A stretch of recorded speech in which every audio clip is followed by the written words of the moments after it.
welcome you. My name is Abby Lopez. I have two precious brother and sister, Dr. Jim and Pat Richards. This is our session number 2. And if you haven't seen session 1, I strongly encourage you. You gotta see this. They've been sharing, opening their hearts about their childhood and their life. And what they said have touched already hundreds and thousands of people. I'm Polish. And I already translated their first session. And I want to tell you, just from my Polish brothers and sisters, they've been touched, they've been changed. They were crying along with this session. So you don't want to miss it. You want to see it because there is so many, it's not just one, there's so many messages for you. If you are a woman, if you are a man, or if you are a child, if you are grown up, if you're mid-age or older person, your life isn't over. Just listen to it. And I encourage you, and I'm assure you, you're gonna see how God can talk to you through them. So today we're gonna continue, but we will talk from the Christmas angle. I hope that you have Merry Christmas, but not everybody have Merry, blessed Christmas. Some people go through trauma, and that's what I want to talk about. So maybe, Pat, we would start with you again. You're the firstborn. Dr. Jim, if that's okay. Tell us, how was it growing up at Christmas season at your house? And then I'm going to ask you both, once Dr. Jim shares his story, how was it when you brought, can I say PTSD, maybe Christmas PTSD into your own families, when you, with your spouses, with your kids? But let's start with your childhood. Well, I was thinking about this last night, and I was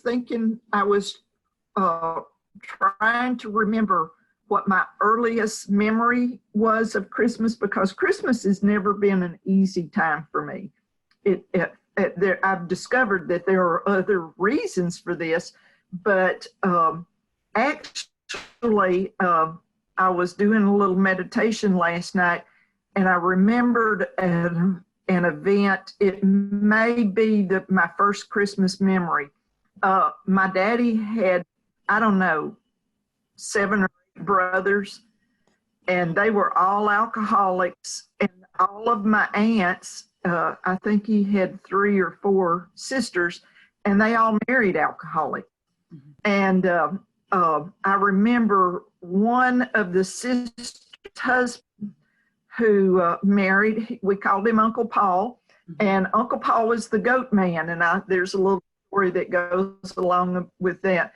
But Uncle Paul would get drunk and stay drunk most of the time, and he would promise you things. You know, we moved into this little shack of a house, and it was in such bad shape.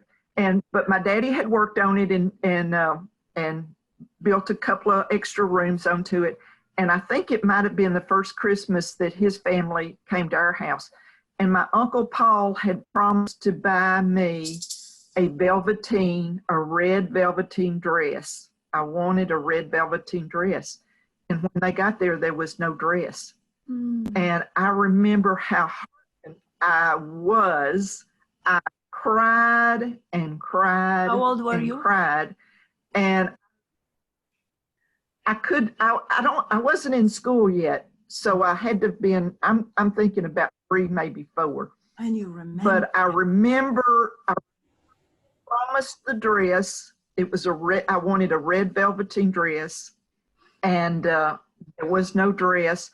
And my aunt then took me to a dime store to buy a dress, and of course there was no red velveteen dress in the dime store. And I began to realize as I was rethinking that memory, I began to realize that that's when that was when the belief started. You know, people will promise you things. Yes. They'll tell you things, you might believe them, and you might think it's going to be okay, but it's not, and it hurts worse. That's where my first belief came from. If you believe something good, and it does, I think that was probably my first time that thought, that I kind of latched onto that thought. I'm not going to believe that good can happen if you believe it and it doesn't happen, which quite often it didn't. Yeah, it's just more painful. So we grew up. Christmas was not very happy. And then soon after that was when my dad basically, for all intents and purposes, was not in the home anymore. And we were very poor. My mother, one thing that my mother did do for us, she always tried to give a really good Christmas. She would start buying Christmas gifts, you know, sometime June and July when she could get things on sale. And of course, we lived in this tiny little house and there wasn't really a lot of places for her to hide things. So she would hide. So we always knew what we were going to get for Christmas, but I have to credit my mother with that. She always tried to make Christmas good for us. And, but I had already kind of established this belief that, you know, Christmas was just not a happy thing. And then after there was always a drunken fit at Christmas. He was always drunk. He would always pick a fight with one of the brothers, either Larry or Jim. Most often it was Larry, but sometimes it was Jim. They'd always be a big drunken brawl. They would always be, you know, just something crazy that would happen. And so that, you know, so the promise or the thought was kind of fulfilled. Don't, you know, Chris had a good time. And so, and then I married at 17 and had Sharon at, by the time I was 18, I had Sharon. Actually, I married at 16 and had her at 17. And then I was divorced by the time I was 19 years old. So there I had a child. I had very little education. I had very little family support. And we spent a lot of, it was either, I made the choice of either just mine and her Christmas, it just being mine and her Christmas, or I would go spend Christmas with this crazy family that was always drunk and always fighting and always crazy. And so, you know, so it was kind of a mixed bag there.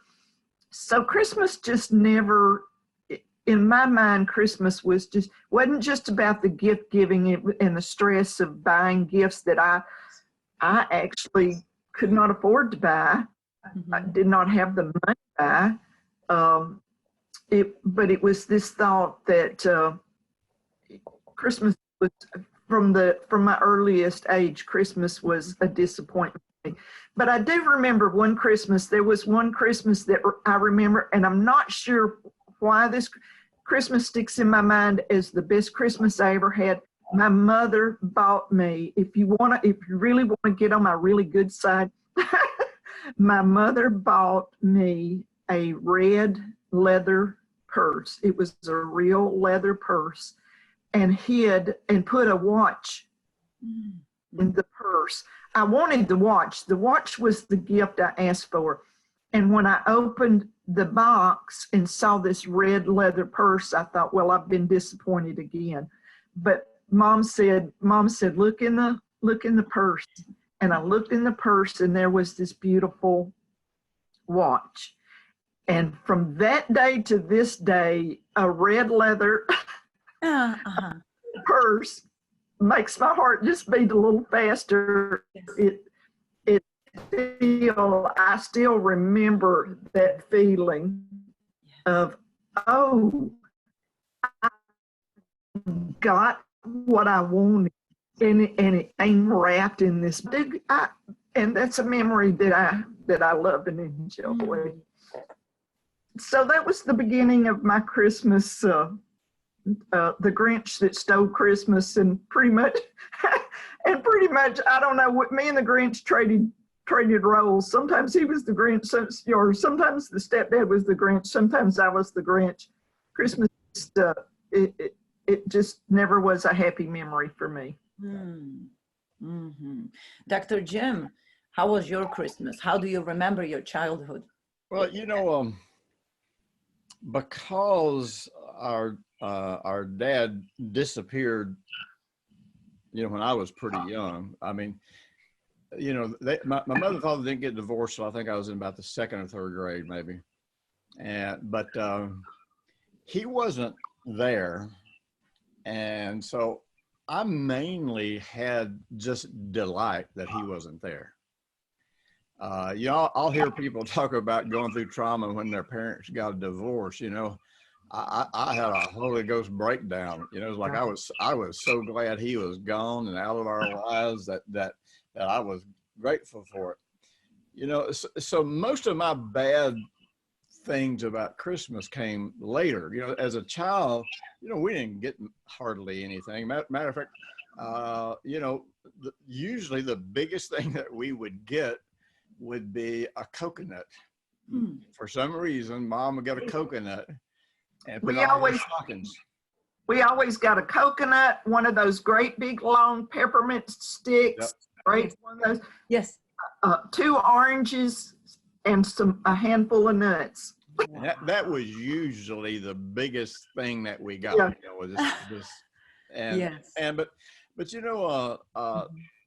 we were poor and we lived in a community that was poor. Everybody was poor. So, we never really walked around thinking about being poor. We never, you know how it is when everybody's poor. Yes. Then you don't compare. You don't feel unusual. So, right. So, for me, when I was really young, I was kind of ambivalent about Christmas. It just didn't, yeah, I mean, I'm sure I was like any other kid, you get something, a toy that you liked or something, and, you enjoyed it and had fun, but I didn't really have any big feelings about it one way or another. And then when our dad finally left, and then my mom married again, and my mom had to marry kind of fast because she was in danger for her life, because my dad, my dad was involved with really violent women, that wanted to get rid of my mom, and so there was always impending danger and threat for her. Yes. And so when she met my stepdad, he made a lot of money. He had worked construction work, and he really sold her a completely false picture of who he was, and she really thought that finally, she was putting something together for her and her kids and a future. And actually, he turned out to be more violent than our father. So, that's when it started that every Christmas was, you started sitting on eggshells waiting, because he's getting drunk. Whoever he's got there is getting drunk. And at some point in the night, you knew this was going to blow up, and you knew it was going to be a big brawl, and there was going to be fist fights and people put in the hospital and all this kind of stuff. And so I kind of went from having pretty much no feeling about holidays to dreading holidays really, really, really deeply. And so we began to move around because my stepfather was a construction worker, and so every year we were somewhere different at Christmas, and didn't really know many people, whenever we would move around, and we were always in dire straits. But the difference was, now we were out in a different group of people. Now we started knowing that our life was filled with lack. We started knowing that we didn't have what other people have, and really, at some point, your family or your parents, start becoming an embarrassment. And you start, you don't bring kids to your house. You don't, if you do anything with kids, you're going to do it at their house or somewhere else, because you do not want anybody to see the crazy, that's going on in your house. So things really, really began to change as far as Christmas went. And another thing, and this, one of early profound effects that on me was that these people would come around, his family or some of our distant family that you really didn't know. You didn't know who they were. You never saw them anytime during the year, and you didn't particularly like them. And you know, they would out of obligation buy you some piece of junk present that was it was humiliating to receive. To open. You know what I mean? It would be so, it would be such junk. You were embarrassed to even open it and pretend like you were happy. Yeah, right. And so I began to get this real aversion toward what I call obligatory kindness. It's like, I don't know you.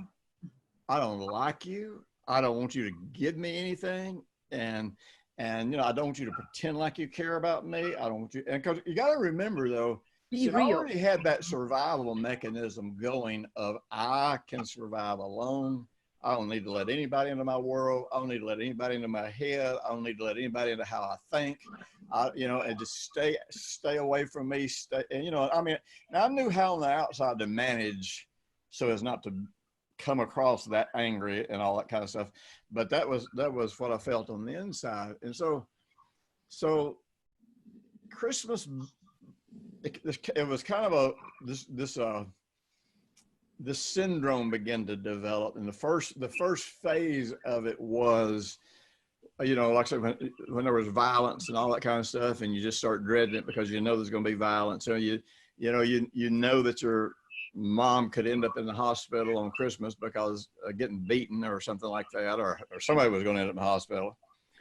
And so then that kind of goes from that dread to this, man, I just despise these people. It's like, that leave me alone. Don't pretend like you know me. Don't pretend like you like me. Don't pretend, definitely don't pretend like you love me. And I tell you, if somebody came up, and my stepdad was terrible about this, you know, once all these other people get drunk, then they start wanting to tell you how much they love you. Right. You said that he could show you love only when he was drunk. Yeah. And it, you know, I mean, it wasn't, there's nothing genuine about it, you know, but man, I got this aversion to, if I smelled alcohol on people, and particularly if they were trying to show affection, man, I would just despise them. It's like, I mean, just stay away. So, you know, I kind of developed this skill to be invisible. And I would actually, it was kind of a game I would play with myself. I would say, how long can I be around all these people and never say a word to anybody without anybody noticing? Because that was I could maneuver around and never have to talk to anybody for a week or two.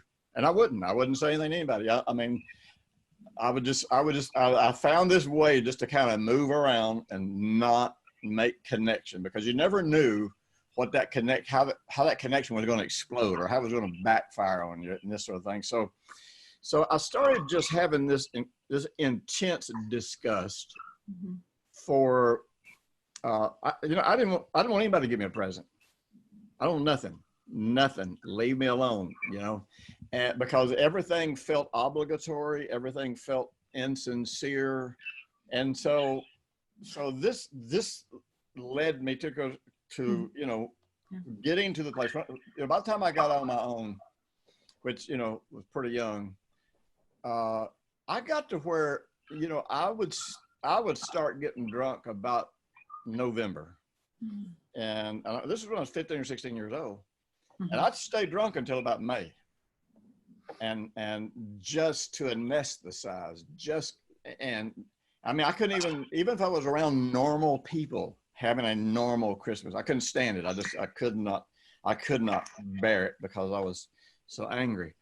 But, you know, I think I had a couple of experiences that I think Pat probably had. I don't think our brother ever had them because he was the favorite. But, and, you know, let me say this. I don't think me and Pat cared that he was the favorite. I don't ever remember caring. It's like, okay, you're the favorite. That's just a fact. That's just a fact. And we always knew, you know, I started buying my school clothes when I was in the 3rd grade and worked. I got up 4 o'clock in the morning, walked town 2 or 3 days a week, sold newspapers on the streets. I made my spending money. If I bought blue jeans, back then you could buy a pair of blue jeans for $1, and I'd buy my school clothes. And Pat worked from the time that she was young, but our brother didn't. And he always had everything handed to him because my mother felt sorry for him. Now, even though my grandmother was really close to Pat and my uncle was really close to me, they didn't handle us in a codependent way. They didn't say, since you're close, I'm going to do things for you that I don't do for anybody else. It wasn't like that. My uncle was the kind that if the more he cared about you, the more he would force you to be responsible. With Mother Good, our grandmother, because I didn't have any kind of a good relationship with her, but I never felt like she had a codependent thing of, I'm sure she did things for you and that's fine, but you know what I mean? It wasn't like it was an in your face. So Pat and I always grew up having to have responsibility at a really, really young age. So an experience that I think she and I both had, the first time it happened to me, I was in about the 3rd grade. And then the next time it happened to me, I was in about the 5th grade. And, I look back, I understand. Just understanding something doesn't mean, even after you understand it, it takes a while to get over the damage it does. So I can remember, 2 Christmases as a child that, in this particular case, Pat and my brother both got Christmas gifts and I didn't. Now, my mom came to me and, apologized to me and promised me, and it was just for, when we lived in Fairfield, Pat, you remember we lived in Fairfield? You and Larry got a pair of boot skates for Christmas. Well, the only reason y'all got those boot skates is because a neighbor happened to have sizes that fit y'all, and Mom got them for nearly nothing. Yeah, we almost starved to death the year. Oh yeah. And we were in Fairfield. If it hadn't been for a pecan tree, we would have starved to death. If you eat too many pecans, they give you diarrhea. I always tell people, the year that we lived in this place, we ate pecans and crap all the time. That was it, because we had diarrhea constantly from eating pecans. But that's the only thing we had to eat. And that's all we had to eat. Pecans off the ground and eat them because my mother had a tubal pregnancy and our stepdad abandoned us. And so we were there with nothing, no income, no money, nothing. So, I didn't begrudge that they got something. That really wasn't it. But particularly the second time it happened, we had moved back to our hometown of Tullahoma, and my stepfather was the one that really made this bad because I really wanted a guitar. And I might have been in the 6th grade by this time. I don't know. But he told me, he looked me in the eye. He showed me a picture and a catalog. And he said, this is the guitar we ordered for you for Christmas. And so, because I always want to play guitar. I always want to be a musician. And so, that year was real different because, when somebody's getting your hopes up, yes, it has a different effect. When we were just all starving and they got something, I said, my mom, she explained it to me as best as you could to somebody my age. And I understood it as best as I could, somebody my age. But I think the same thing happened to Pat, though, a time or two. But anyhow, so when this present, it wasn't just the fact that this guitar never came. I never got anything. It never came. Oh. And so there was nothing. So my mother was scrambling. She knew that he didn't order that guitar, but I guess she kept hoping against hope that she could get the money. And she would try to get the money together to cover for him when he would do something like this. And so, I bet you I heard for 3 months, it's lost in the mail, it's going to come. Yes. I knew it wasn't going to happen. I knew it wasn't going to happen. So this made, it was kind of, not exactly the kind of thing that Pat had about failed expectations. Um, I'm not even sure how the words explain this. Again, remember, my survival mechanism was being alone. My survival mechanism was getting inside, keeping everything that could hurt me outside. Your escape was to be invisible. Yeah. Just don't pay attention to me. Yeah. Yeah. Mm-hmm. So, I think that second time that this happened, it just it almost validated, you are invisible. You're invisible to the world around you. You're invisible to the people that say that they love you. Mm-hmm. And so this is kind of where, I mean, I'd always wanted to run away. Right. But this is kind of, I think, where I started going, you know what? It's not going to matter if I'm here or not. It's not going to make any difference. Nobody is going to care. Nobody's even going to notice, because I can go for weeks and not talk to anybody. Nobody notices. So what difference, does this make? And so, how old were you? How old were you when it was guitar Christmas? I was probably only about maybe 12 or 13, probably 12.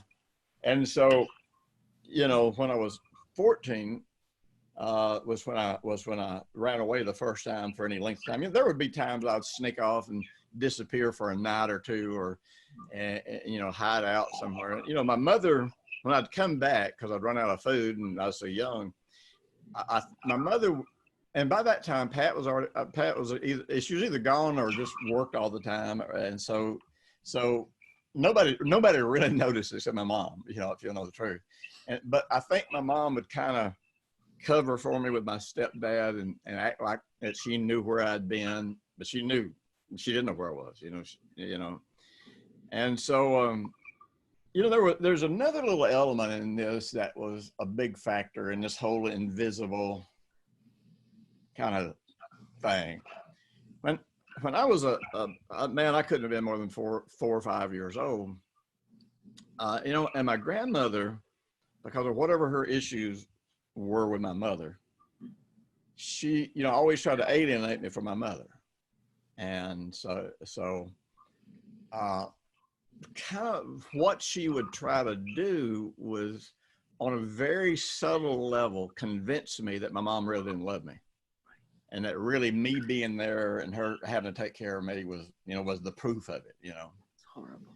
And so when I was, I don't know, 4 or 5 years old, the Sears catalog, they did draw. You read my question list. I was going to ask you, did it happen during Christmas? No, but it kind of played into this whole crazy invisible factor, and nobody cares. And when I went to the place of nobody cares, it really I didn't really make myself a victim, as much as I said, if nobody cares, I'll just do what I want to. And I'm, and one of the things that Pat used to get so mad at me about, even after I got saved for years, is, and a lot of people got mad at me about this, and a lot of people still get mad at me about this, is I never felt the need to explain to anybody what I was doing or why I was doing it. And this was this whole invisible thing. It's like, I don't care if I don't care what you think. I don't care why you think I'm doing it. I don't care. It's none of your business. If I want to tell you, I'll tell you. And until I decide to tell you, I'm not going to tell you. And he wouldn't either. He never broke that rule. So my grandmother, she, one day she took me out on the porch. I remember just plain as day. She took me out on the porch and she said, and she got a Sears catalog and she opened it to where the men, they had suits, they were modeling suits. And so she said, "You look in here and we're going to get you a daddy." Yeah. Man, you're like, when you're a kid and that's what, that's what you wanted your whole life, is you wanted a father that would be there and help you and be nice to your mother and take care of your family. And so I sit down and we looked at pictures and looked at pictures. I picked this one picture. She said, "All right, we're going to get your daddy." so, you know, you're just a little kid and you think, okay. So, you know, I don't know how many days went by, or, I mean, I don't know, you know, but I can remember asking her, so when's it coming? When's it coming? When's it coming? When's it coming? So finally, one day she said, well, he's not coming. And I said, well, you said I was going to get a daddy. And she said, well, nobody wants to be your daddy. Something in me just died that day. And that was the beginning of, I'll be invisible. I won't let you touch me. I won't let you hurt me. I don't care if you love me. I don't care if you say you love me. I don't care if you don't love me. I don't care if you like me. I don't care. I don't care. I am going to survive this crazy life that I'm in, and I can't survive this if I actually ever believe. Do you think she realized how much she hurt you? Nah. No, she was it her game? What was that? Why? I don't know. She tormented me, and sometimes she'd even do some tormenting things to Pat. But yeah, she did a lot of the same things to me. I was able to manipulate her. I mean, you found weapon manipulation. Yeah, because unlike Jim, I wanted to be seen. I wanted to, you know, for people to recognize me. I craved that. I needed that. You know, I wanted my dad to recognize me. You know, and the sad thing, Jim talking about my dad and all of his brothers, I was groped and mauled and sexually, you know, touched and abused and manipulated. But at the same time, which made me feel very dirty, very ashamed, very guilty, because I craved attention. I craved love. I craved that male, just the male closeness. And that was, you know, I had seen my dad. My dad would come in and beat our mother and then rape her. And often it was very visible to us when that would happen. So I can never remember a time when I did not know and was not aware of sex and sex being a brutal thing, not a loving thing, but a brutal thing. And yet I just had that strong desire for male touch or male. I don't even know what to call it. Well, just connection. It was just that connection. Yeah. Yes. And that was the only way I had or knew of to be able to always put myself, even though I hated that, I despised that, it disgusted me, but that was the only time that I got the male attention that I craved, that I felt like I needed. And it completely warped the way I looked at sex. It completely warped the way I looked at love. It completely warped the way I looked at men. It completely, and a lot of that was wrapped around Christmas time, because that's when a lot of that happened. And so, Christmas was just never, it never had from my earliest memory of my Uncle Paul promising me a red velvet dress, it never had a good feeling for me. It never had a good thought for me. It was something I wanted to run away from. And yet at the same time, I was attracted. Oh, you've got to go. You've got to go. You know, it was always very weird and very strange and very difficult. Well, Christmas was one of those times I really, for years and years and years, I could be in the room and be invisible. I remember even after we started having Christmas at your house, you often disappeared. Yeah, I pretty much had to. You know, before I got saved, I just get drunk and do drugs. Yeah. And, just anesthetize. And then, after I came to the Lord, it's like, I don't want to feel this way, but yeah. Since I haven't worked at the time, I hadn't worked it through. I was like, but I do not want to have a negative effect on everybody else. Yeah. And so, we were just talking about the fact that, I would just usually at a Christmas event, and got to understand, I didn't want to have birthday parties. I didn't want to, I didn't want to have anything. Nothing. So that was my question. Can I ask you a question? Yeah. Because you said you cannot be yourself as you are. You said nobody's real, nobody's sincere. They give you fake, ridiculous gifts. And later on, alcohol was your escape. But did you, both of you, have those feelings or thoughts of dreams many times people have when they go through trauma? Oh, one day when I grow up, I'm gonna be totally different. I'm gonna this. Did you have these thoughts? No, I didn't ever have any hope of that.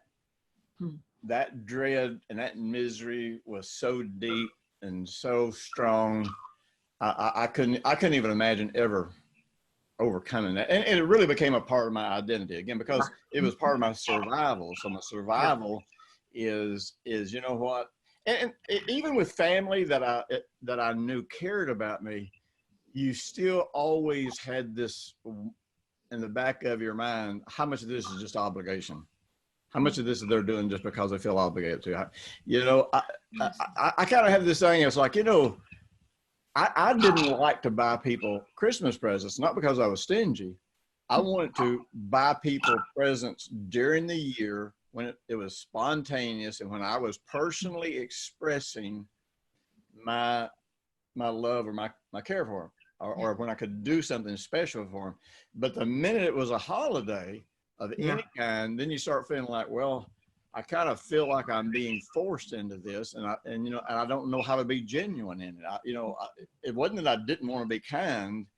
I just did not know how to be genuine in that setting.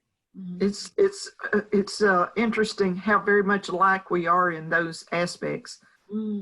Yeah, I dislike Christmas shopping because it's even to this day, I want to buy people gifts and I want to receive gifts because people like me. I don't know, they saw something. You just want to be genuine. Said, oh, Pat would, she would really appreciate this in July or or whenever. And so I still dislike giving Christmas gifts. I've tried, I try not to, and my daughter loves Christmas. She loves Christmas, and I always tried to make Christmas good for her. Right. But I could, in about November, I can usually feel that feeling, even some years now. And I have to do, there's things that I know that I can do to relieve that, but that is still a feeling that goes deep. So what do you do then? Could you tell people? Well, there's several aspects. Well, one of the things that I want to talk about before we get into that is Brenda. Brenda is the one. Am I on my list again? Yes. I love that. Brenda brought Christmas back to us. She was the person that saved Christmas. Yes. And she loved Christmas, and obviously she loves decorating her house for Christmas. Right. And after her and Jim married and moved into this house they're living in now, this big house, we would all come to their house and for Christmas, and it turned into a wonderful time. The real Christmas that you A real never Christmas. had. And it was all because of Brenda. And even though Jim still disappeared, he still had a hard time with it. Yes. She was really the beginning of healing in general. for our family. I think she, you know, she facilitated a lot of that just by being Brenda. Not, I don't think she set out to do that, but that was just who she was. And it all felt very natural and very loving. Jim would often just go somewhere and disappear, but it brought us back together. Now, it didn't always stay that way, but she made a huge difference in how I felt, huge difference in how my daughter felt about it. She made a huge difference, I think, in Jim's. Wow. Looking at it, and his kids, you know, all of his kids. Thank you, dear Brenda, so much. Because of Brenda. And the words just do not express how much I love and appreciate her for that aspect. And it, for her, it was, you know, it was a big job to have all of us there and do all that she did. But you always knew from Brenda, was sincere, was genuine. She did it from her heart. That there was never any doubt about that, and I love her for it. Can you talk a little bit about Brenda's childhood? How was her Christmas? Brenda grew up really poor. You know, she grew up in a little 4-room shack, you know, pretty much with a wood stove that you know, her dad had to go out and cut wood every year to just keep him warm in the winter. He didn't have an education. Both of his parents had died, I think, before he was 12 years old, and he had to raise himself during the Depression and survive alone, you know, as a child. And so he never got to finish school, and so they never had a lot. But particularly her dad. I mean, her mom and dad both. I had a great relationship with them, but particularly her dad. Her dad was real loving. He was a really kind man. And so, you know, when of course, you know, when Brenda and I got married, you know, she had been through a lot of physical abuse. You know, she had been married before, and her husband, who actually committed suicide. And according to his suicide note, his suicide was just about all of the shame that he had about how he had treated her and other people for so many years. Wow. So she had gone through a lot of physical abuse and really never had a lot of freedom. He was controlling, he was jealous, he was violent. And so, you know, one of the, you know, sometimes, you know, your strength and your weaknesses are just overlapping things. You know, all a weakness is the overuse of a strength. So many of my weaknesses brought about certain strengths. Well, since I don't want anybody relating to me out of obligation, that means if you're around me in a relationship with me, you're going to have absolute total freedom. Because you know, I don't ever want Brenda to do any. Now, I'm not saying I don't have boundaries. I'm not saying with my kids I'm not, you know, wasn't strict, because I was, you know, but as far as having to perform for love or acceptance, is like, nope, ain't gonna be no obligation in the relationship part of this, you know. So when Brenda and I got married, really she had complete freedom to be the person that she wanted to be. And so you know, I adopted her children, and so the first year we were married, the first Christmas we were married was miserable. There was a horrible strain of the flu going around. We were so sick. I remember we wouldn't even get close to our kids because we didn't want them to get sick. And I can remember us, you know, coming down the steps of this little tiny apartment we lived in, and just sitting on the steps long enough to let our kids open the meager Christmas present, because we didn't have any money. I mean, we were broke. So starting the next year, you know, one of the things I figured was this. All right, I've got to give Christmas a meaning. I can't. I'll never pull out of this, and I couldn't bear the fact that I could, unintentionally, not wanting to, that I would make everybody else miserable around me at Christmas. That's not what I wanted to do. I just wanted to survive. I just wanted to get through it and not backslide, you know? Mhm. And so, so we were poor. I mean, I'm telling you, the first several years we were married, we lived on the edge of penniless all the time. Mhm. So her having, you know, been widowed and me having been divorced, you know, we knew the pain that widows, divorcees, single people went through in the holidays. So I was just telling her my burden for people that were facing those kinds of situations. So we decided that year on Christmas Day that we would take whatever groceries we had and whatever we could get people to bring, and our friends that were widowed or divorced or single or whatever, that we would, as many of them as we could put food together for, we'd bring them into our apartment, have Christmas dinner with them, and try to make their day meaningful. You know, in the Hebrew, the word for give and receive is a continuum, and the concept is that you can't receive anything you don't give away. And what opens your heart to being able to receive something is to be generous in that area of your life.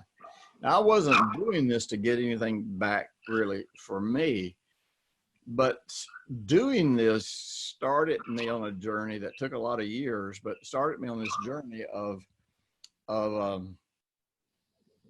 getting to where I could cope with holidays, and then eventually getting me where I could enjoy them to, you know, some degree.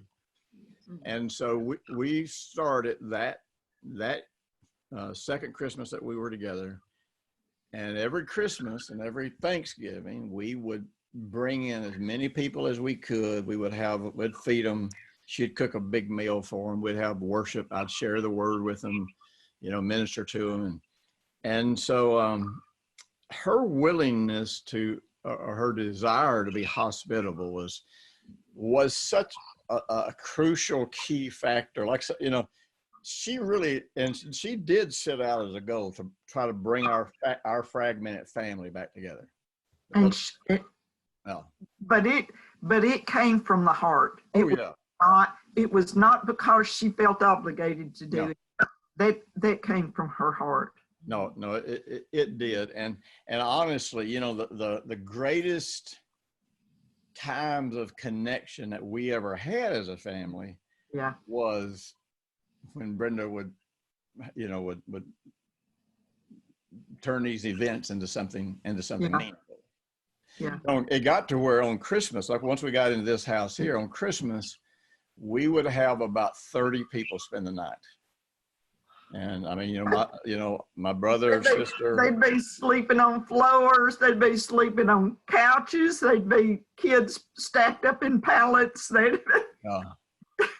And you know, it just turned into this really, really almost picturesque, like something you would see in a movie kind of Christmas thing. Now through most of it, I still struggled.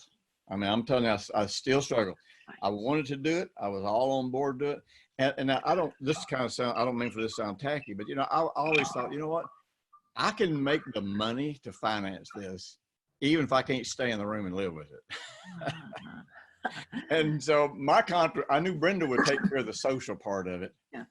And I would be present as long as I could stand it. And then I just had to disappear.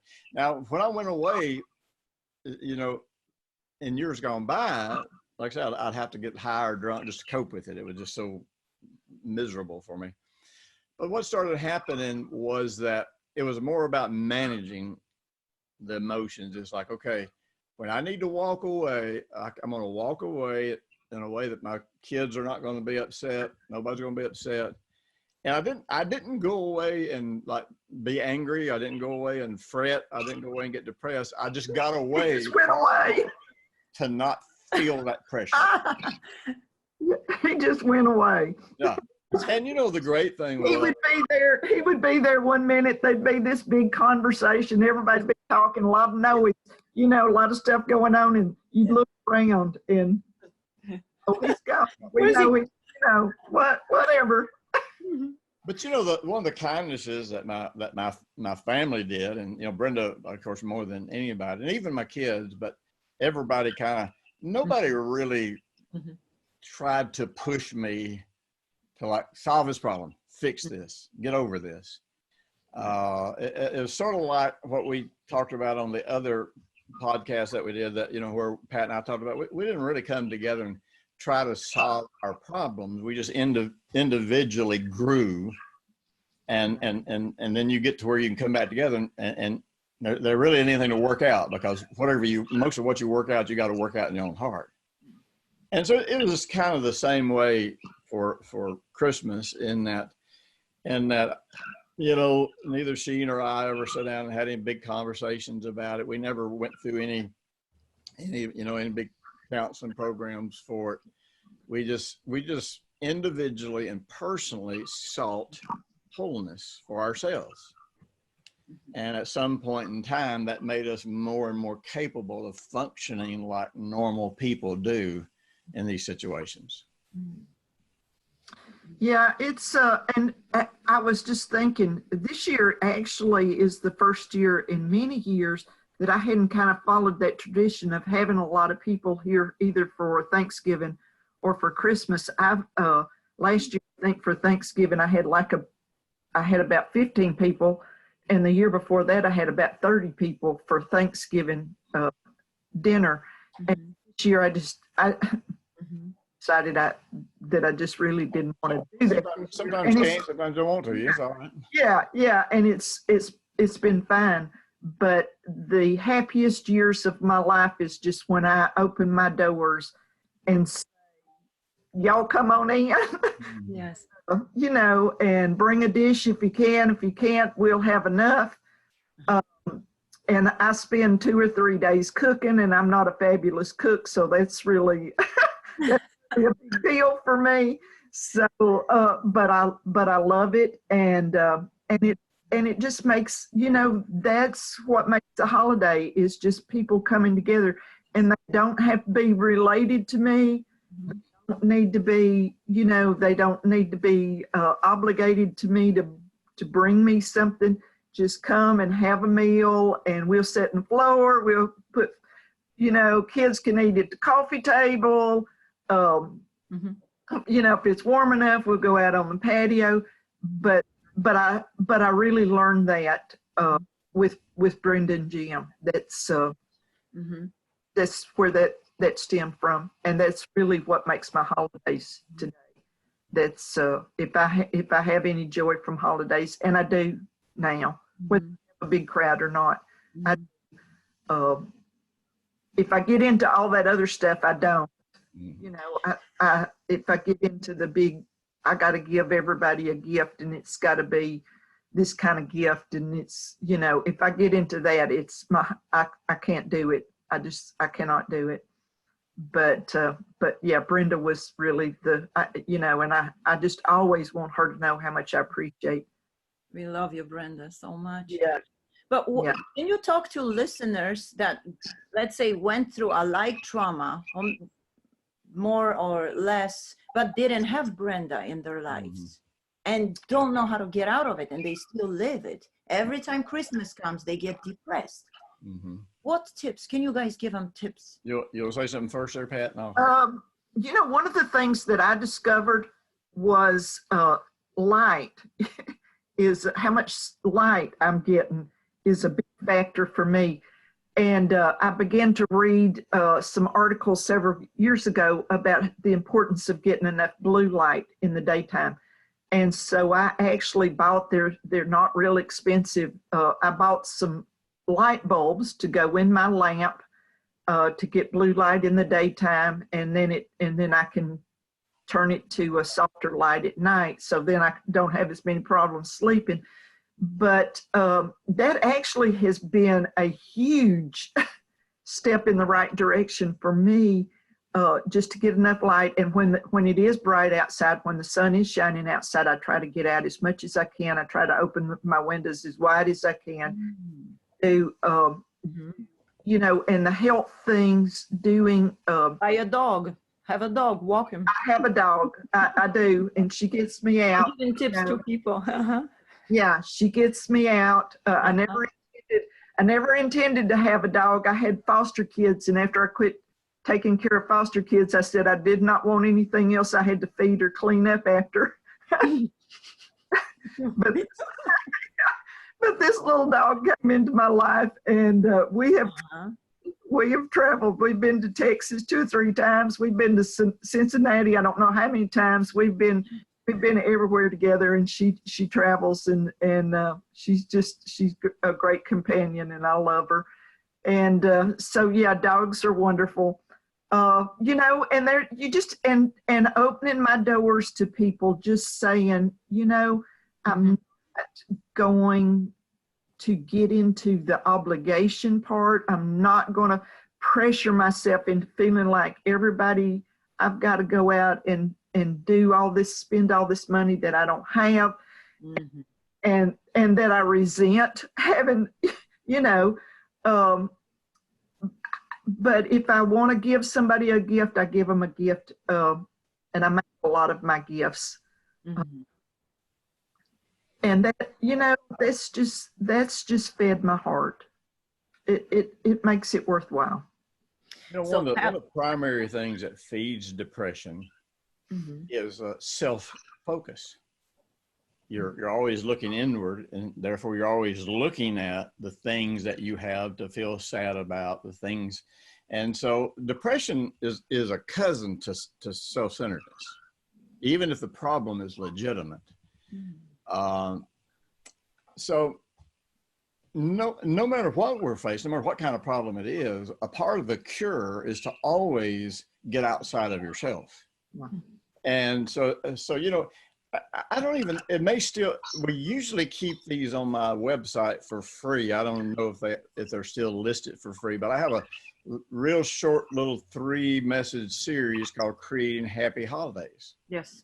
So, you know, one of the things that Brenda and I decided was we have to make our own holiday traditions so that what we're thinking about at this time of the year is not what either one of us went through as children, is the meaning we give to things right now. And so number one, you decide the meaning. Why am I going to do what I'm going to do? You know, whatever it is I'm going to do. If I'm going to sit there and pout, why am I going to do it? If I'm going to get over it, then why am I doing what I'm doing?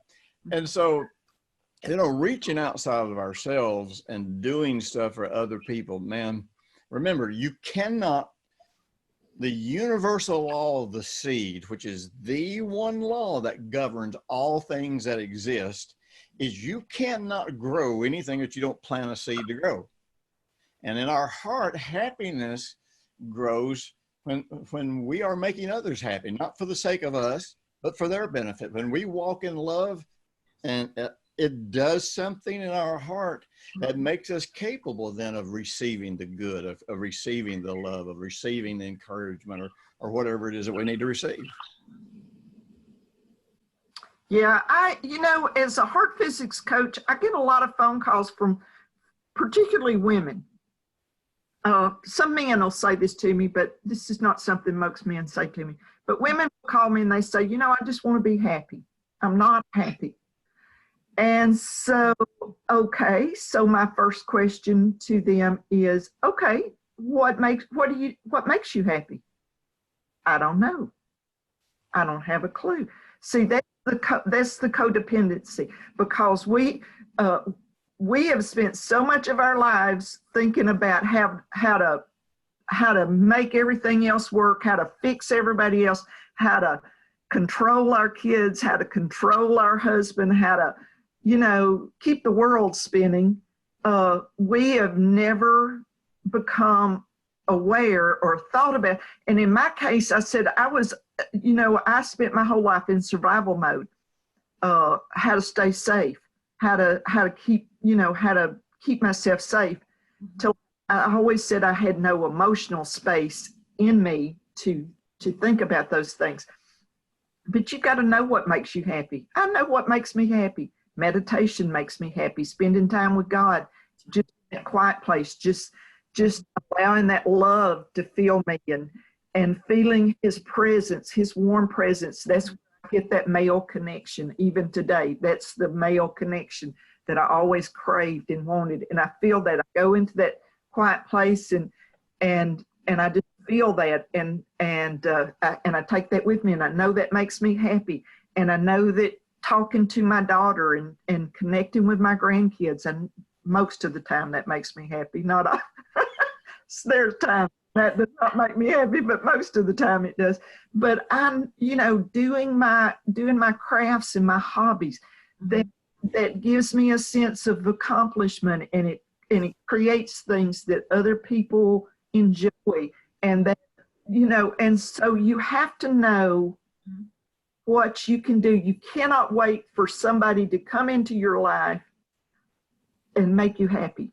If you're sitting there waiting for somebody to come into your life, whether it's about Christmas, whether it's no matter what it's about, if you're depending on somebody else to make you happy, you're going to be unhappy for the rest of your life until you make the choice. I have the ability within myself to make choices, to make decisions about my life, to make, even if my circumstances, even when the circumstances out there, I don't like them, I still have choices. I still can decide how I'm going to react to them, how much of my focus and energy this circumstance is going to take. And I can, there's always something that you can do to relieve that, or to change. I don't even know what word to use there, but it's you've got a choice. You just got to make your choice, and that's the important issue, is making the choice. Well, there's really a paradox in this, as there are with all heart things. In almost 50 years of counseling, I've never seen one person become happy by trying to be happy. Yeah. Never. That's good. Can't do it. It's a selfish, self-centered endeavor. Yes. And so, all these things that Pat's talking about are things that she knows brings happiness into her life. But if her only reason for pursuing any of those things was happiness, she'd never find it. That's a very valid point. And so, the person that says, I don't know what makes me happy, this is a person that has either all their life they've been a substance abuser, or all of their life they've been codependent. In other words, in some shape, form, or fashion, all of their life they look to people outside of them to define what would make them happy. And so they're still expecting somebody out there, and they're even that way with God. Like, with God, exactly. And so we build this life of substances making us happy, sex making us happy, people being attracted to us making us happy, making money. In other words, all this external stuff. And the real truth is, it's not anything sustainable. But the Bible's pretty straightforward on those. So, people always amaze me when they're like, I don't know what to do. It's like, well, here's an idea. Read the Bible. Let's do what it says. Brenda used to always tell people that, because people always, come and will talk to me and try to find answers to their problems. And Brenda always said, well, you don't have to talk to Jim. I'll tell you what to do. Let's say, well, what? And she said, read the Bible and do what it says. That was the extent of Brenda's counseling. In the parables of the kingdom have nothing to do with getting saved. And getting saved does not mean you're living in the kingdom. Jesus said in John 3:3, when you get born again, you have the capacity to perceive that there is a kingdom. Now the question, this is like the children of Israel, when God called them out of Egypt, they came out of Egypt. It didn't mean they were automatically in Canaan. It meant now they're going to hear the message about heaven on earth. They're going to hear this message about how good life can be. Now the question is, will you pursue it now? So Jesus told us, he said, these are the attitudes that bring you into kingdom living. And when you cross the borders into the kingdom by surrendering to the lordship of Jesus, then you experience what's called the kingdom of heaven, which is all the resources of heaven being available to you. And so everything that Jesus said about the kind of attitudes that are forgiving, the kind of attitudes that are merciful, all of these attitudes and attributes that we choose, they're not gifts, they don't float down from heaven, we choose whether we're going to do it. These are seeds that have built into them the capacity to grow the same fruit into our own heart, our own life, that we're actually giving away to other people. So, you know, the whole concept of not being able to be happy, all that stuff, that's really all just a bunch of nonsense. That's all a bunch of selfishness. And I know some people listening to this are going to get mad at me for saying that, but listen, there is a guiding principle. And you know, sin is not just what you do wrong. Sin is anything where you are experiencing life less than what God offers. Now, so Paul said, he said, now the way we leave that realm and enter into the resurrected life, which is where the kingdom of God, kingdom of heaven is this, he said, just consider it so. Just consider it to be true that you're dead to sin, to anything less than what God is offering, and consider it to be true that you're raised up. Now, here's the greatest, and this is when you know you're making the kingdom journey, is when you start having negative emotions and you start reminding yourself, oh, well, wait a minute. If I'm feeling this way, it's because I'm choosing to. I can choose to be happy in the situation. I can choose to be angry. I can choose to be depressed. I can choose to be selfish. I can choose anything. But whatever I'm having, I am having it because I'm choosing it. And the moment I realize all I got to do is consider myself dead to this pain, and the pain no longer has power. You know, I got a great testimony. I was reading last night. I was laying in bed, and I was just flipping through some of the ultimate impact testimonies. And this lady was saying, man, I just did EFT. She said, it was just phenomenal getting out of this pain. She said, but I noticed, she said, now the thought keeps coming back. Now it doesn't have pain with it anymore. You know, she said, but how come I keep having this thought? I just answered, I said, look, the victory was when you make a memory have no emotional pain, no emotional control. I said, the thought is now just the habit of thinking that way. But you already won the victory when you stripped it of all emotional power.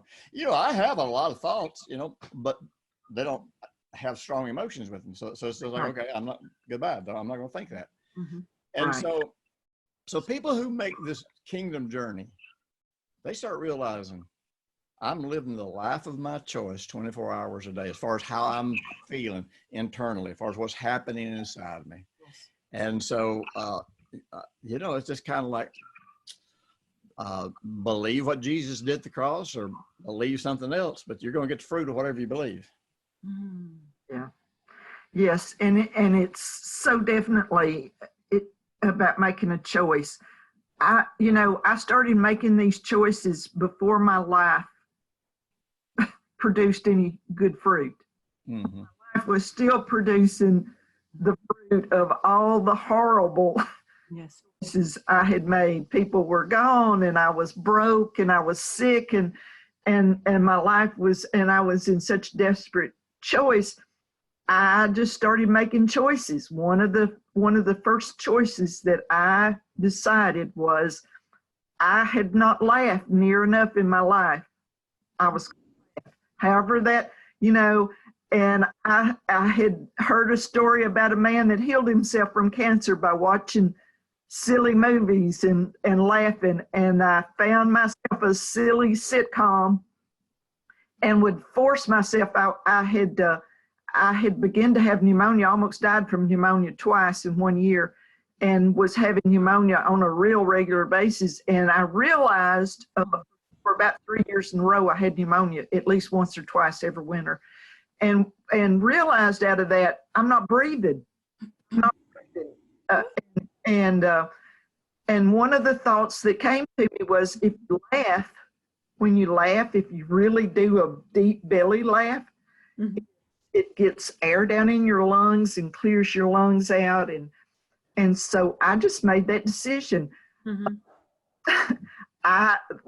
One of the decisions that I made that went along with that was I cried every day. I had tears in my eyes at some point every day. This went on for months and months and months. Some days it was a full-on breakdown, boo-hooing, whatever. Some days it's just little tears trickling, but at some point every day for months and months, I had tears in my eyes. And the hand-in-hand decision that I made about my life was, you can cry 15 minutes a day. You can get down in the floor, you can roll around, you can kick the walls, you can wail, you can moan, you can do whatever, whatever you need to do, 15 minutes a day. 15 minutes, you're going to get up, you're going to wash your face, you're going to comb your hair, and you're going to go watch a silly movie or sitcom or whatever, and you're going to laugh. And it felt so unnatural for me to make myself laugh, but I made myself do it, that deep belly laugh. Yes. And it was the last year I had pneumonia. That was my last winter I had pneumonia. That was many years ago, and I've not had pneumonia since. But I tell people it felt very, very unnatural for me to laugh. But now I laugh very easily. Oh, yes, you do. Basically, one of the highest compliments that you can pay me is to tell me how easily I laugh and how happy I seem to be, and I am. But it was a choice, it was a decision, and then I had to follow through with that uncomfortable part. It felt so unnatural, but you know what? I made my decision. I was going to go through it, and that was one of my first decisions that I made. And I just made those small choices. Okay, this is what what I need to do. This is something I need to decide for myself. And I started, I had closed myself off from people. I had just really shut myself away from everybody. And I started letting people back in, just slowly but surely letting people back in and opening my home and opening my life to them and inviting them in. And all of that, all of that goes hand in hand with healing and with being the happy person that God created us to be. It's there. We've just got to figure out how to get it out. We learn how to get it out, but we do what we know we got to do until it becomes a natural thing. I want to keep going, like 5 more hours. But I have one of my 100 last questions. Can I ask? That was such a portion of wisdom. I'm going to ponder. And if you listen with me, listen to it over again, because our brain already skipped many informations that we need to hear again. I know myself, I listened to Dr. Jim maybe 5 times. So I'm not trying to brag on myself, but I want to listen and understand and applicate. So I just want to encourage you. There is so many keys that I've already heard for my life. Okay, so here's my last question, perhaps. Okay. Last. What is the difference between your childhood and your Christmas and your children? What's the biggest difference? Because we can speak obvious questions, no drama, and now we were trying to create something different. But what's the biggest? What's the greatest difference? Why don't you answer that first, Jim? I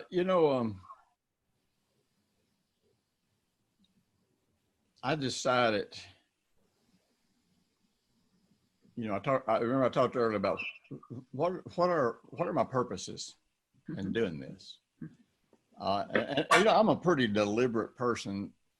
It's very rare, and no matter how spontaneous something seems when I'm doing it, I almost always have a purpose. And so, because purpose motivates you, it keeps you going, it energizes you. And when you define in your own heart what your own purposes are, then you become capable of seeing them in real life. So, my purposes with my children, once I got emotionally capable, first I just wanted them to have good memories. That's all. And I knew Brenda would take care of that part, and and I knew the main thing I had to do for them to have good memories was just stay out of the way. Just, not bring my issues into it, not make it about me, not make it about how I felt. And so that's why I was always comfortable, just without making any big deal. I was just leaving the room, going somewhere else, praying it through, kind of getting myself where I could come back out and be all right. But once I got beyond that point, I started being able to say, okay, now what are the real big purposes that I really want my kids to get out of this? A few years ago, I don't even remember what brought this up with me and one of my girls, but I don't remember what we're talking about, but I said, I just hope that you never felt cheated, because we always had people in our home. We let people live with us. We took care of people. We fed people. We brought people on holidays. My kids never had a holiday without a room full of people. Many times they didn't even know. And actually, at one point in time, and Brenda and a couple of other women would do all the cooking for us. At one time, we got to where Christmas dinner and our Thanksgiving would be over 200 people. And she would pull together a couple of ladies and cook for them. And man, we would worship and fellowship and hang out. Did you lead worship? Yeah. Oh yeah. Woo! Oh yeah. And, those were the best years. Oh yeah. Yes. The best years. So she came back and she said, I wouldn't trade my childhood. And so one of the interesting things over the years, I wanted my kids to be able to enjoy receiving, but I didn't want them to become selfish about it. I wanted them to recognize that no matter what you're doing in life, and no matter how beneficial it is to you, that you've got to keep some part of you always giving. You got to always be thinking about hurting people and helping hurting people in realistic ways. And so, over the last several years, when my kids would share something about life that they valued and appreciated, it's kind of been interesting that they nearly always bring up the fact that the thing that was modeled to them was me and Brenda always ministering to people, always helping people, always bringing people in. So I think my kids, my kids are just kids. Just because they grew up in my house and just because they grew up under my influence doesn't mean everything went right for them. It doesn't mean by the way, somebody's at the door. So that's my dog. Actually, he's downstairs worshiping right now. You think he's just barking. He's worshiping.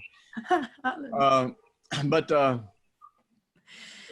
My kids have managed to hold on to what I believe is the core of being a believer. My kids are not religious because I'm not religious. My kids don't make the best church members. You know what I mean? They're not the kind of kids. They're not the kind of adults that pastors would say, "Oh man, I really want them in my church because they're going to be here every Sunday." But in their core value about how they treat people has been greatly, greatly influenced by these things that were modeled to them at Christmas. Awesome. And so there's all kinds of other obvious things that we could talk about them loving the holiday. Man, they, like my grandson, my oldest grandson, he's about to get engaged, and he brought his girlfriend over here, and it's kind of interesting to watch them talk. He'll say, "Man," he said, "you've never been to a Christmas like my grandparents have. You've never seen anything like this." And almost all of my kids, my grandkids now, I'll hear them talking to other people, and they'll say, "You got to come to my grandparents' house." Look what a reverse! You read book about breaking cycle. You are living example. It's not just a book. Yeah, that's what we admire about you. So while my kids have faced their own battles, they face their own struggles, they face their own issues. Obviously, they have held. Not because they were religiously trying to, but they have embraced the values of caring about people and reaching out to people, not in a real religious way, but in a way that just says, I care about people, you know. And I would think that that's probably the best thing that they got out of how we have done this. Amazing. Now, my story is a little bit different because, frankly, I was never as stable as Jim. You just had a lot of obstacles, a lot of stuff. You didn't have a Brenda in your life. I didn't have a Brenda. Yeah, male or female, I didn't have a Brenda. And I had my daughter very, very young, and 17, yes. Yeah, at 17, and raised her pretty much by myself. One of the Christmases, though, that I remember, but I always tried to, Sharon she was a pretty cool little kid. One year for Christmas, my mother lived about an hour away, and we were going to my mother's. Sharon was probably about 12 or 13 years old, and the next door neighbors were very involved with Alcoholics Anonymous and with the Salvation Army. And every year they would go out and ring the bell for the Salvation Army thing, and Sharon went with them to ring the bell. And I mean, you know, that's cool with me. I thought that was great. I wanted her to be involved with people. I wanted her to love people and minister to people. So we packed up our car to go to my mother's for Christmas, and we got to my mother's, and this was many years after she didn't believe in Santa Claus anymore. Oh, how can you not believe? But listen, There's no Santa Claus. What? So we got up the next morning, and there was this. I still do. There was this cute little doll under the tree, and we opened, and it says, and it's got a little note on it that says "From Santa Claus." And so we opened our Christmas presents. Well, later in the day, my mom and I are cooking Christmas Day dinner, and she says to me, "That was a cute little doll you got, Sharon. You didn't tell me you was going to get her a doll." And I turned around and looked at her, and I said, I didn't buy that doll for her. I think you bought that doll for her. And so we said, well, the stepdad, you know, occasionally would come through and do something kind of nice. Oh. Maybe he bought the doll for her.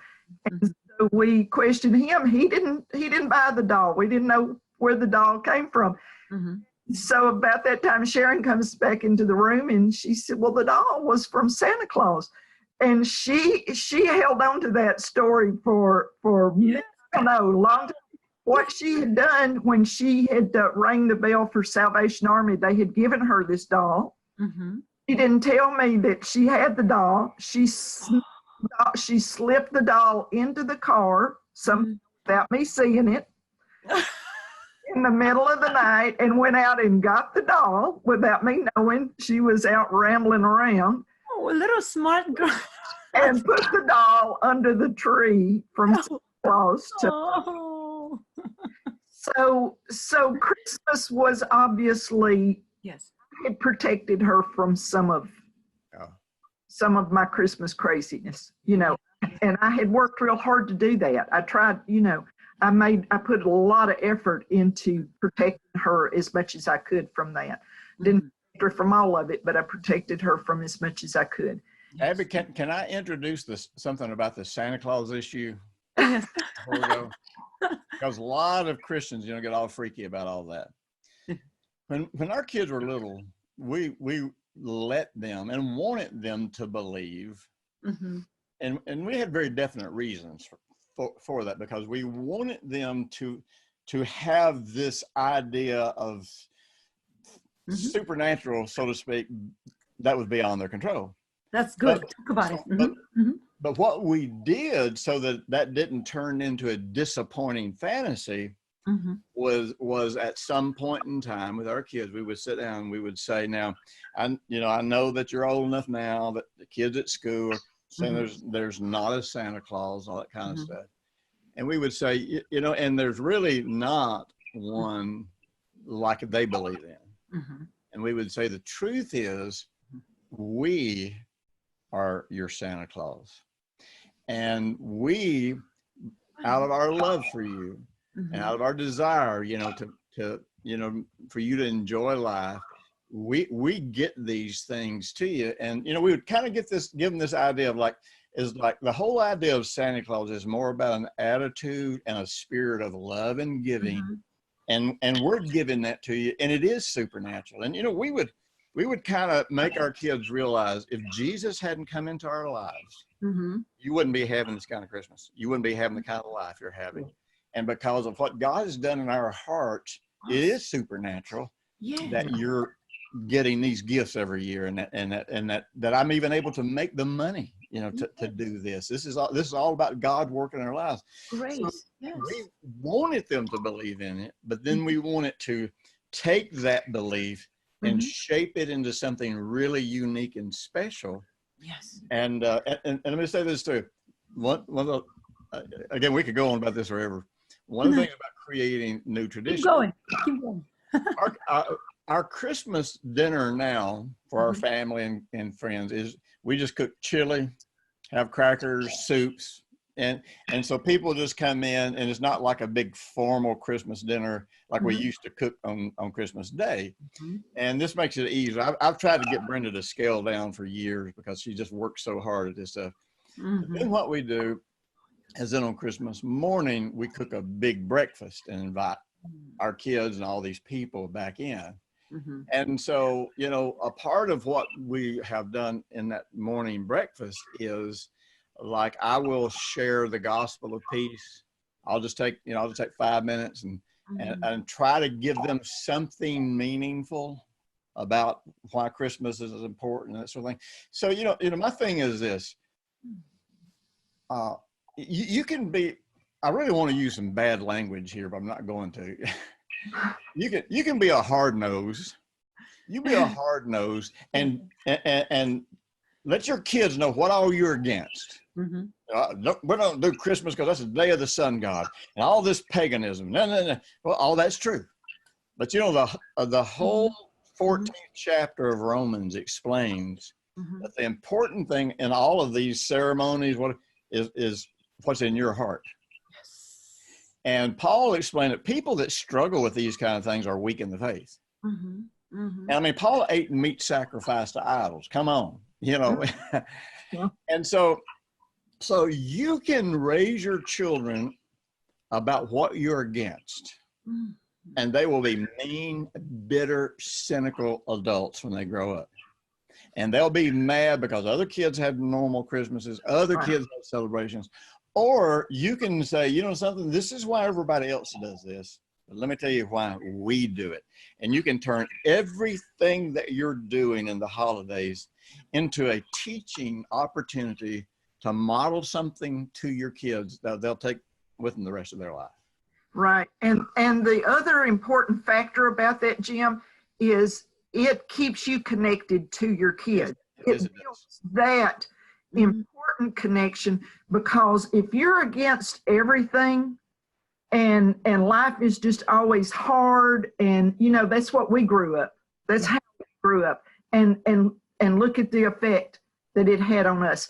And I knew in my heart whatever it was that I needed to do to keep that connection with my daughter and then with my grandkids. I had to leave that self-centeredness, you know, poor little me, I had to leave that behind. My connection with my daughter and with my grandkids are far too important for all of that stuff. So even if the children are not Christians, the way you minister to them and the way you draw them in is keeping those loving memories and connections with them. You know, one of those anti-everything Christians that I've known for years, he was, man, he was against everything. Everything, yeah. And I'll never forget one year, he was criticizing me and what I let my kids do. And his oldest daughter said, well, Dad, that's true, But you know, the difference is his kids love him. Yeah. Oh, Yeah. And that's what you want to, as long as you can keep them feeling loved and make everything special, you always got a chance at bringing them back to their connection with God. Exactly. You sever that connection with them through all of that. I'm against everything. Nothing, you sever that connection with them. You sever your opportunity to bring them in with you. And for me, nothing's worth that. I do not want to get out of here and preach to the whole world and not do what I could do and God intended for me to do, and lose my daughter and my grandchildren. Hard to quit, ain't it? Yep. I got a text the other day from one of my daughters, and she wrote me about, she was working in this restaurant, and she got a chance to minister to some people, and she said, Daddy, you taught me to never forget the ones in favor of the millions. You know what? That's what I want my kids doing. We got to stop. Yep. Thanks, Abby. I have to sneak one more question. Can I? Yeah, sure. Thank you so much. I scratched 52 other. I'm sorry, you touched some points of my life. Okay. By the way, while you're working through putting yourself together, I love Abby's music. Abby is a worship leader. Oh, really? I have not heard Abby's music. Abby is a worship leader. She is a great musician. Matter of fact, the first time I went to Chicago and spoke, and Kelvin Easter's church, they were renting a Jewish synagogue hall, and Abby wasn't attending his church at that time. Oh, yes. But she came in and led a few worship songs and played some special music for her. I mean, for that meeting. And I just remember thinking, this is somebody I can connect with. Amen. God saw this. Okay, so here is my last question to you guys. We know Dr. Jim is amazing musicians. I'd like to know, where did it start? Where did your passion come? And Pat, are you also a musician? Or Larry where did you sing perhaps Christmas carols? If I can pin to Christmas time, a theme. Jim got all the music package in the family. He took it all. Larry and I Larry did not have a musical bone in his body. But so where does it come from? Mom, Dad? No, actually, as long as I can just remember, I remember listening to the radio and loving it. I remember getting these old 78 RPM records. You remember, Pat, Mom had some of those, and we would get these records down and we would listen to them. And then, of course, in 1955, I think it was, or 56, I saw Elvis Presley on television. Oh, yeah. And we didn't have a television. Our neighbor had a television, and the whole, Grandma, Mother Goo's neighbor, and the whole neighborhood was standing with our faces up against the screens and the windows looking in to see him on television. And so I don't know. I've just had this passion for music. One of the earliest memories I have of Jim, and it's a memory that I treasure. I can see him as a little towhead, about 3 years old. Yes. Strumming a little plastic play guitar, singing on the wings of a dove, on the wings of a snow white dove. I can hear and see that in my mind, and I love that memory of him. He was always singing, and always had that little plastic guitar. So when did you get that first guitar? Because you were talking about not receiving this. When I ran away, I was 14 years old. One of the things, I wanted to learn music because I still had this passion for music. But I also realized at 14 years old, there's not any easy way to make money. And so I talked my uncle into co-signing for me to purchase a guitar and I would pay something like, it was like $5 a month or something on this guitar. And so I got a guitar and an amplifier. So there was a band in town that needed a guitar player. I didn't know how to play. I didn't even know how to play yet. And so I said, well, I'm a guitar player. And they said, well, will you audition? I said, yeah. I said, but give me a couple of weeks. And so I found out what song that they were going to audition me on. And so all I did for however many weeks that they gave me, and they didn't know I didn't know how to play, was work on learning this one song. Wow. And so I showed up and I was able to play this one song, and they hired me, but I didn't know they wanted us to go out and play at a dance. I only knew one song. So they fired me the first night. But by then I had the fever, you know what I mean? Yes. But, so when I was 14, I had this idea, and I put together a band, learned about 15 songs. I went down, there was a VFW hall in our town, and I went down and made a deal to rent this VFW hall, and I didn't have a penny in my pocket. And of course they didn't know that. And then I bought a roll of tickets, these paper tickets, and I started selling tickets to a dance, to this dance. So when I sold enough tickets, I went to, there was a double cola, I don't even know if they make double cola anymore, double cola bottling plant, soft drink, in our little town. So I went and bought, I forgot, like 10 cases of double cola, and I bought enough stuff to set up a concession stand.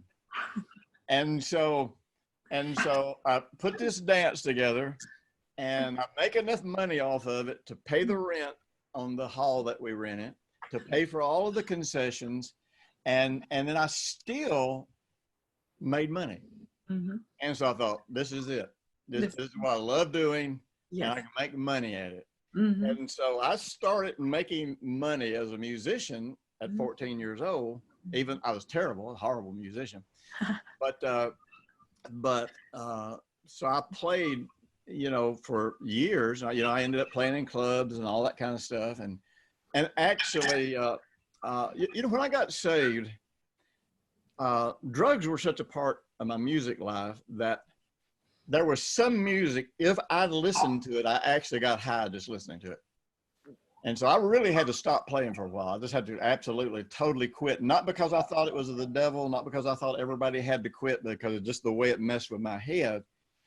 But when I went to the first charismatic church that had good praise and worship, is like, this is it. Yes. And so I got, you know, I bought me another guitar, and that became the main vehicle. Back on this, when I'd go out on the streets and minister on the streets, I had these girls that would go with me that could sing, and we would go out, we'd just go out in the parks everywhere. And I'd just start playing and singing, and a crowd would come up, and then I'd start preaching to them. Amazing. And so it just became such an integral part of connecting with God, to be able to sit down and no matter what mood and this kind of solved my problem of not letting other people in, because musically I could sit down and worship and let God in. And so it became something that eventually worked to the outside to where I could start letting people in.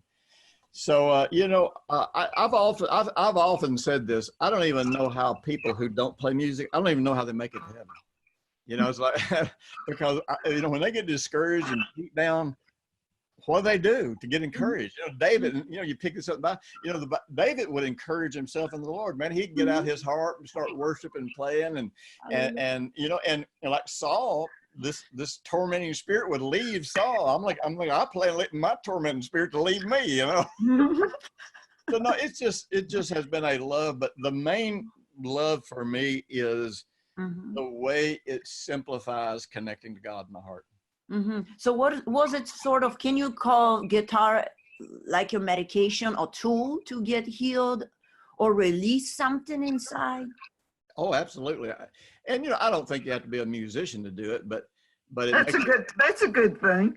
yeah, ain't that true? And the thing is when you play keyboards or anything that you can sing along with, Absolutely. anything that produces a meditative state, Absolutely. it just facilitates getting in your heart zone and connecting to God. Mm-hmm. Absolutely. Yeah. Well, I do that through knitting. Yep. Knitting. It doesn't matter what. Yeah, there's all kinds of things you can do. Yeah, I do that through knitting. I do that very same thing through knitting. Yes. Walking. Yeah, walking. I can go for a walk. Just walking actually gets me into the heart zone, and because it slows down your brain waves and that sort of thing. We talk about that sometime. Yeah, there's a lot of things that you can do that'll get you in the same place. But you saw firsthand, baby, what it is like when a parent is just against everything. And that person, just like Paul said in Romans 14, the problem is they're weak in the faith. It's not that they're bad people. They're scared to death that they're going to do the wrong thing and disappoint God, or they're going to mess themselves up or mess their children up. And, I tell you, when I first, when I can easily remember when I was first saved, and man, I was real rigid. I wasn't a legalist in the sense that I thought you had to earn anything. I never went there, but I was really rigid because it's like, I'm guarding this with all my heart. And so there were a lot of things I was very, very rigid about because I did not want to risk affecting myself or the people around me in a destructive way. And, and in time I came to realize, what, it's not the music. It's what's the message of your music. It's not, it's not these things that you do. It's what is your motive, intention, and the message in all of it, Where you lead your thoughts. Yeah. Are we gonna finish? Should we close? We can just plan for another one of these whenever you're ready. We can cover all kinds of interesting life development stuff. I'm gonna prepare like 5 of them. You guys watch us prepare 5 boxes. Let's cry together, but with tears of joy. Thank you, Dr. Jim. Thank you, Pat. We love you so much. We love Brenda. We thank you for everything. Every message, every sentence is just like medicine for us. And I got healed today, and I know many listeners will too. We love you again. Let me say to the people out there, because you mentioned this about Brenda. Let me just say this. Brenda has always underestimated her role in our influence in the world. Yes, she is. And I want to say 2 things. Number one, if you're the spouse of somebody in the ministry, make sure that you facilitate peace. I always told Brenda, I said, you know what? If I can come home to peace, I can go out and conquer the world. And so she has always supported me in my ministry endeavors, even when she did not want to. But the second thing is, among the people that have the skills, the talent, all the tools to succeed in ministry that don't, the number one common denominator, they don't listen to their wives. Number one common denominator, they don't. When it's men, it's probably the same way for women. They don't listen to their wives. I don't agree with her on everything, but I want to hear what she's got to say about everything. And we are touching millions of people around the world. And we got starting Bible schools all over the world. I would not be doing a fraction of what I am doing today if it weren't for my wife. Brenda brought help bring out the very best in you. Yeah. I love you. I think you're a wonderful person, but I do not think you would be half the person you are had she not been at your side. He's the first one that I let in. Yeah. She's wonderful. I love her.